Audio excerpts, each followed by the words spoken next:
Las modernas guerras comerciales que tienen lugar ahora mismo en el mundo que nos rodea están costando a la economía mundial billones de dólares. Pero el impacto de lo que en última instancia no son más que impuestos, aranceles, subvenciones y cuotas sobre los bienes comercializados internacionalmente puede ser casi insignificante en comparación con las luchas por un recurso mucho más valioso, la mano de obra cualificada. El comercio internacional solía ser una práctica lenta y costosa, con pequeños barcos no optimizados que transportaban mercancías que debían cargarse y descargarse a mano en cada extremo. El contenedor de transporte intermodal estándar se inventó a principios del siglo XX, pero no fue hasta 50 años después, a principios de la década de 1960, cuando su popularidad se disparó y se convirtió en la norma del sector para el transporte marítimo internacional. Hoy en día, es inusual transportar mercancías sin que vayan embaladas en uno de estos contenedores. Flotas enteras de los mayores buques y puertos de transporte del mundo se han diseñado desde cero para trabajar con nada más que estos contenedores. Ahora bien, los sistemas altamente eficientes suelen ser de lo más frágiles, y estas rigideces han causado algunos problemas. Uno de los mayores responsables de la escasez de suministros en 2021 fue la escasez de contenedores de transporte marítimo, más que la escasez de mercancías. A pesar de estos problemas, el comercio mundial es ahora más fácil y barato que nunca, lo que significa que a menudo es más barato fabricar algo en la otra punta del planeta y enviarlo por barco a través del océano que fabricarlo en el país. De hecho, casi siempre es más barato. Incluso en Estados Unidos, un país con una enorme industria manufacturera, solo el 53% de la demanda final de bienes manufacturados es abastecida por fabricantes nacionales. Para mucha gente, esta cifra puede parecer alta, lo que demuestra lo normal que se ha vuelto que nuestras demandas sean satisfechas por proveedores de todo el mundo. La globalización ha sido, en su inmensa mayoría, un proceso positivo para la economía mundial. Decenas de países de todo el mundo han podido desarrollarse rápidamente suministrando bienes y servicios de bajo coste a las economías avanzadas, y muchos de ellos tienen ahora sus propios mercados nacionales avanzados. Pero, por supuesto, también ha habido perdedores. Los trabajadores que producen artículos que pueden enviarse fácilmente a todo el mundo ahora tienen que competir con todo el mundo, no solo en su propio país. La pérdida de puestos de trabajo nunca es políticamente popular, y por eso, a pesar de las ventajas del libre comercio, existen restricciones a la importación en todas las grandes economías del mundo. Una de las cosas más valiosas e influyentes que entran y salen de las economías hoy en día son las personas. Y al igual que ocurre con las mercancías que se empaquetan en buques portacontenedores, ahora es mucho más fácil trasladar trabajadores cualificados de cualquier parte del mundo a cualquier otra con muy pocas restricciones reales. Al igual que el libre comercio, la migración cualificada ya tiene ganadores y perdedores, y al igual que el libre comercio, estos movimientos van a convertirse inevitablemente en una poderosa herramienta geopolítica. Así pues, ¿qué países son los que más ganan actualmente con el aumento de los movimientos de trabajadores cualificados en todo el mundo? ¿Qué países están perdiendo más? ¿Qué herramientas económicas podrían utilizar los países para combatir estas guerras de cualificaciones? Y por último, ¿qué impacto podría tener esto en las personas, en las naciones y en última instancia en la economía mundial? La migración cualificada es casi siempre un beneficio neto para la nación que recibe al migrante cualificado porque el gobierno puede controlar a cuántas personas se permite entrar en el país, en qué condiciones y para qué cualificaciones. Por lo general, las economías avanzadas, que son el destino más atractivo para los emigrantes cualificados, no van a abrir los programas de visados cualificados a los extranjeros si los puestos pueden cubrirse con ciudadanos. Porque son esos ciudadanos los que votan a los gobernantes, y es poco probable que voten a un gobierno que ha sustituido su puesto de trabajo por el de un emigrante cualificado. Los inmigrantes cualificados también pueden contribuir a la economía de otras maneras. Aquí en Australia, nuestra economía depende en gran medida de la concesión de títulos universitarios a estudiantes internacionales. A pesar de la inmensa riqueza en recursos naturales de nuestro país, la educación sigue siendo una de nuestras mayores exportaciones. Lo que esto hace por la economía es traer a alguien que contribuirá directamente con una suma significativa a la economía local a través de las tasas universitarias y luego contribuirá con más para pagar la vivienda, la comida y los bienes y servicios de consumo en general. Hacen esto durante 3 o 5 años antes de convertirse en trabajadores cualificados al principio de sus vidas. y el país que acoge a estos estudiantes puede decidir enviarlos de vuelta a su país de origen u ofrecerles un visado de trabajo donde sus habilidades contribuirán a las industrias del país de acogida y sus impuestos al gobierno del país de acogida. Estados Unidos, Canadá y el Reino Unido también se benefician enormemente de la inmigración cualificada y de los estudiantes internacionales, aunque en menor medida que Australia. Aunque no tan directamente, los países también pueden beneficiarse de las transferencias de cualificaciones de otras maneras.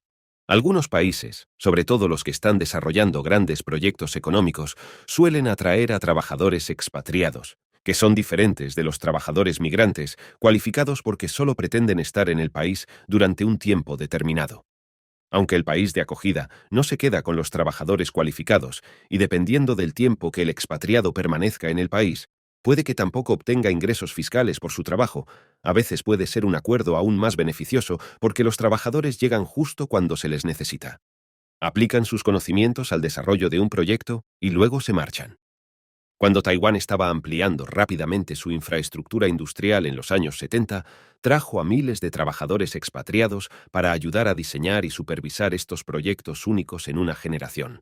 En lugar de formar a sus propios ciudadanos para que fueran capaces de diseñar y construir una central nuclear desde cero, trajo a expertos de todo el mundo. Estos expatriados ya habían construido centrales similares antes y estaban listos para empezar la construcción al instante, en vez de esperar una década a que un equipo local recibiera la formación que necesitarían para hacerlo ellos mismos.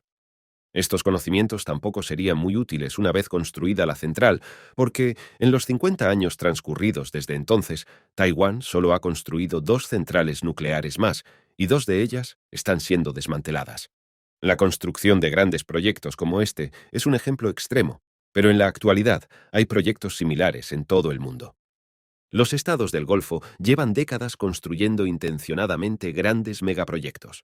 La razón de ello no es que la torre más alta del mundo o las islas artificiales tengan alguna utilidad en medio de un desierto con espacio y muelles infinitos. Lo hacen porque los grandes proyectos de este tipo atraen a trabajadores extranjeros cualificados y a empresas que quieren ganar dinero con ellos. Y al hacerlo, se instalan en el país de acogida, compartiendo las competencias y convirtiendo también la región en un centro autosuficiente de negocios y comercio. Incluso a menor escala, los expatriados temporales pueden aportar mucho valor añadido a una economía formando a la mano de obra local en la creación y gestión de industrias locales. Una de las principales razones por las que países como Japón, Corea del Sur e Israel pudieron desarrollarse tan rápidamente en el último medio siglo, en comparación con los primeros industrializadores como Estados Unidos y Europa Occidental, es que la tecnología ya estaba creada. Pudieron contratar a personas cualificadas de todo el mundo para que les enseñaran a crear y dirigir industrias avanzadas y líderes en el mundo. Ahora bien, hay que advertir que, por supuesto, no es tan sencillo como traer en avión a personas con conocimientos industriales. E incluso con las ventajas de poder importar tecnologías y conocimientos ya existentes, estos países seguían teniendo que gestionar sus economías con mucho cuidado. Pero esto sin duda lo hizo, como mínimo, mucho más rápido.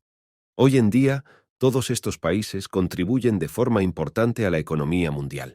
Albergan industrias extremadamente valiosas, y sus exportaciones son más baratas y a menudo de mejor calidad que lo que podría haber proporcionado el mercado mundial sin ellos.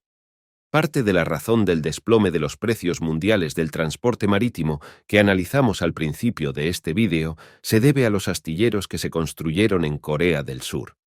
Hoy en día, el país es el mayor constructor naval del mundo. Y del mismo modo que te resultaría difícil encontrar un bien de consumo que no estuviera fabricado en China, probablemente sería igual de difícil encontrar uno que no fuera transportado en un barco surcoreano. Esta es una asombrosa demostración de la regla general de que cada cambio en la economía mundial cambia al menos otras 2 cosas. Pero en el caso del libre intercambio de competencias, parece que estos cambios no son más que positivos.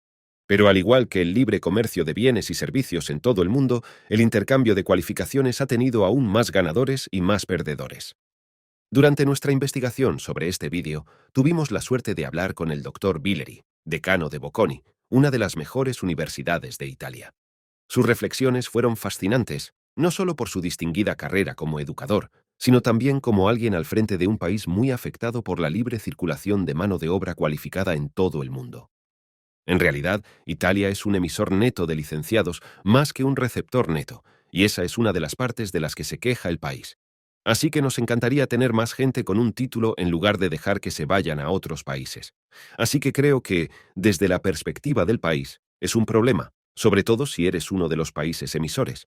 Sin embargo, permítanme decir dos cosas al respecto. Una es que, desde el punto de vista individual, tener más libertad de circulación ofrece sin duda el incentivo adecuado a las personas que quieren construir una buena vida y tienen buenas ideas. Es fantástico para el mundo para dejar que estas personas se desplacen.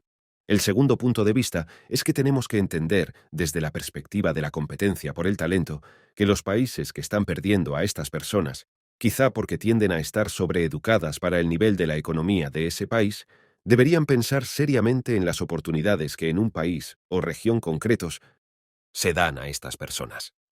Italia es una economía avanzada con un nivel de vida muy alto en comparación con el resto del mundo.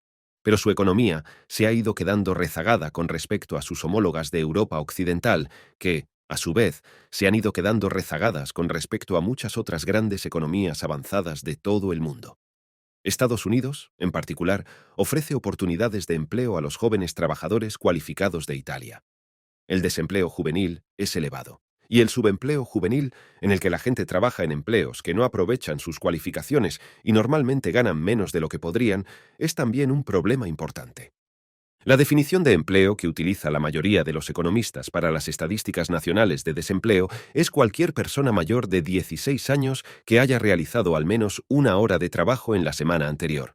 Es más, el desempleo solo se contabiliza entre las personas que no realizan al menos una hora de trabajo a la semana, pero que siguen buscando activamente un empleo.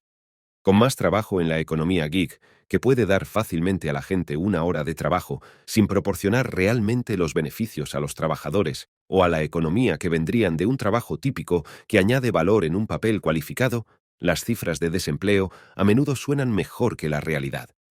Ahora vamos a hacer dos vídeos enteros sobre el desvanecimiento de la economía italiana y las mentiras que dicen los economistas utilizando cifras económicas, respectivamente. Así que no quiero entrar en demasiados detalles aquí todavía, pero asegúrate de suscribirte para no perdértelos cuando salgan. La conclusión, en el contexto del libre intercambio de cualificaciones a escala mundial, es que, a pesar de las fuertes inversiones en educación y de seguir siendo una economía avanzada con ingresos elevados en comparación con el resto del mundo, muchos estudiantes italianos se marchan al extranjero en cuanto pueden para encontrar mejores oportunidades. A nivel individual, es comprensible. Si existen mejores oportunidades, hay que tener derecho a aprovecharlas. Pero a escala nacional, plantea un grave dilema. La educación en Italia y en la mayoría de las economías del mundo está fuertemente subvencionada por el gobierno, hasta el nivel universitario. En muchas otras economías, incluida Italia, la enseñanza superior también está subvencionada de una forma u otra. Si a un estudiante italiano se le paga su educación hasta la graduación universitaria y luego va a trabajar en Italia el resto de su vida, los ingresos adicionales que obtendrá por poder trabajar en un papel más productivo, posible gracias a esa educación, deberían, en igualdad de condiciones, amortizarse con creces en impuestos adicionales sobre la renta y en prosperidad económica general para el país. Pero si ese estudiante se gradúa en la universidad y luego no encuentra trabajo en Italia y decide marcharse al extranjero en busca de mejores oportunidades, no pagará impuestos en Italia, y su trabajo añadirá valor a otra economía. Las tecnologías de la comunicación, fáciles, los viajes internacionales y la adopción generalizada de programas de trabajadores cualificados han facilitado mucho las cosas. Al igual que la eliminación de las barreras al comercio mundial creó una carrera hacia el abismo de qué país podía producir cosas al menor coste, la eliminación de las barreras a los trabajadores ha creado una carrera hacia el abismo de qué países están dispuestos a pagar más por determinadas cualificaciones. Italia es uno de los mayores perdedores de titulados altamente cualificados del mundo, pero otras economías avanzadas como Nueva Zelanda, España, Portugal, Grecia y en menor medida Canadá sufren los mismos problemas. No es justo que un país ponga restricciones a dónde pueden vivir y trabajar sus ciudadanos. Los pocos países del mundo que lo hacen no son precisamente modelos de resultados económicos ideales. Pero tampoco es justo ni sostenible que los contribuyentes subvencionen la educación de trabajadores que nunca producirán nada para el país que pagó sus estudios. Italia es un país que ya está luchando contra el envejecimiento de la población y la disminución de la productividad de los trabajadores. No puede permitirse perder a los pocos trabajadores jóvenes cualificados que ya tiene, así que va a necesitar una solución a este problema que no parece tener una respuesta justa. Hasta ahora, solo nos hemos fijado en las economías avanzadas. Aunque también van a tener que enfrentarse a estos retos, lo tienen fácil en comparación con las economías en desarrollo y subdesarrolladas. Incluso si los trabajadores pueden encontrar trabajo en estos países, los niveles de ingresos son muy inferiores a la media mundial, y las condiciones laborales suelen ser peores. Más allá de las oportunidades de ingresos, las economías en desarrollo tendrán una atención sanitaria deficiente, menos servicios públicos y menos acceso a la educación para las personas y sus hijos. Muchas personas de países avanzados viven y trabajan en el extranjero como experiencia o para mejorar su carrera, a menudo con la intención de regresar a su país de origen. Pero muchos jóvenes de economías en desarrollo adquieren conocimientos con la única intención de trabajar en una economía avanzada. Ciertas industrias sufrieron cuando se vieron superadas por centros de servicios y fabricación subcontratados en países con costes laborales más bajos. Pero esta tendencia podría amenazar a economías enteras que simplemente no pueden ser competitivas mientras pierden a sus trabajadores más jóvenes y productivos. Pero si esto ya es un problema, y es probable que empeore aún más, ¿cómo van a luchar los países por las cualificaciones? Las restricciones comerciales habituales se aplican en 4 niveles distintos utilizando 2 enfoques diferentes. Las guerras de cualificaciones se librarán de la misma manera, solo que a la inversa. Las herramientas que utilizan los países para limitar el comercio exterior son las restricciones comerciales directas, como los impuestos a la importación, las cuotas y las prohibiciones, o las subvenciones nacionales. Si un país no quiere que China inunde su mercado local con bienes de consumo de bajo coste, puede introducir un impuesto a la importación sobre ellos, lo que significa que tras ese aumento artificial del precio, los bienes importados serán menos competitivos que los nacionales. Si eso no funciona, otra alternativa es limitar directamente la cantidad de un bien que puede importarse cada año mediante un sistema de cuotas. Esto incentivará la fabricación local para cubrir el déficit. En algunos casos, los países también pueden prohibir directamente determinados productos. Productos entren en su mercado nacional, ya sea de países concretos o de cualquiera. Todo ello limitará artificialmente la oferta de bienes en la economía, aumentando los precios locales, lo que constituye inflación. Pero muchas veces es un sacrificio que estos países están dispuestos a hacer. La mayoría de los países, por defecto, tienen restricciones comerciales básicas porque quieren proteger sus industrias locales que proporcionan empleo.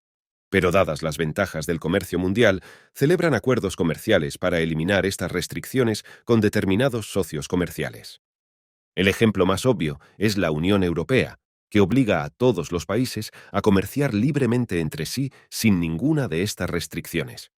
Dado que la inflación no es políticamente popular y que los acuerdos comerciales pueden crear oportunidades de empleo totalmente nuevas mediante la expansión de las industrias locales, los gobiernos suelen utilizar otra herramienta más sutil para proteger sus industrias locales.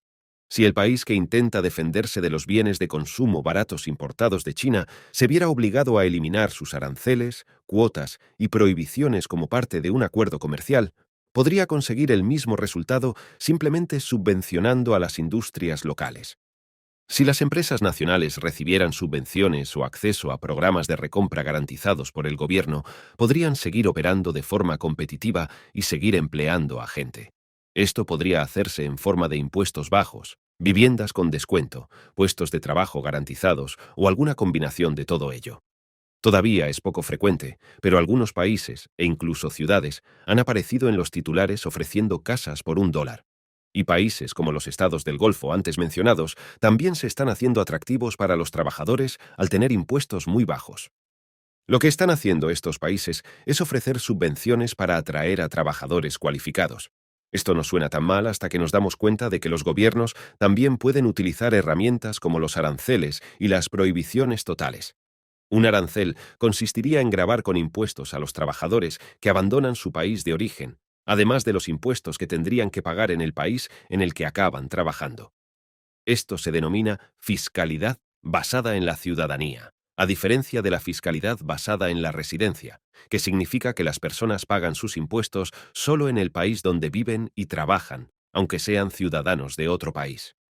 En la actualidad, solo hay un país en el mundo que tenga este sistema: Estados Unidos.